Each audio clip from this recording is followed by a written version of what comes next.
경찰은 남양주 스토킹 살인 사건 피해자 김은혜에 대해서 첫 신고 때부터 재범 위험성 등 위험도가 높은 것으로 판단한 걸로 확인됐습니다. 이 같은 평가는 두 번째 신고 때도 반복되는데 사건 초기부터 더 지속적이고 강력한 조치를 취했어야 하는 게 아니냐는 지적이 나오고 있습니다. 표정호 기자의 단독 보도입니다.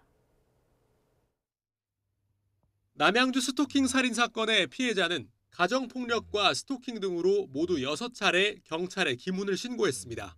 그런데 YTN 취재 결과 경찰은 지난해 5월 11일 첫 신고 때부터 김훈에 대해 위험도가 높은 걸로 판단한 것으로 확인됐습니다. 당시 피해자는 김훈을 가정폭력으로 신고했는데 사건을 수사한 경기 구리경찰서는 김훈의 위험도를 높음으로 판단하고 2개월 동안 112 등록과 맞춤형 순찰, 스마트워치 지급 등의 조치를 결정했습니다. 경찰은 재범 위험성과 보복 가능성 등을 판단해 위험도를 매우 높음, 보통 등 5단계로 구분해 관리하는데 김훈이 피해자를 흉기로 협박하고 다치게 해 전치 4조의 부상을 입힌 데다 재범 위험성도 높다고 본 겁니다.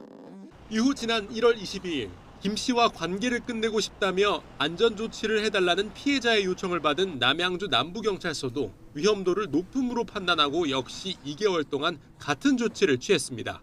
사건 초기부터 위험 신호를 포착했던 만큼 추가 피해를 막기 위해 경찰이 더 지속적이고 강력한 조치를 취했어야 하는 것 아니냐는 지적이 나옵니다.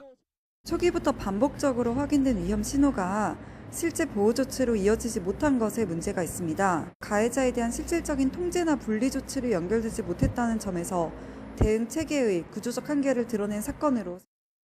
그런데 당시 보호 조치가 앞서 경찰이 발표했던 수준에 미치지 못했던 사실도 파악됐습니다. 지난 2023년 경찰은 위험도가 매우 높음이나 높음인 경우 가해자 체포나 구속, 유치장 유치 신청 등 강력한 조치가 이뤄진다고 홍보했지만 지켜지지 않은 걸로 보이는 상황.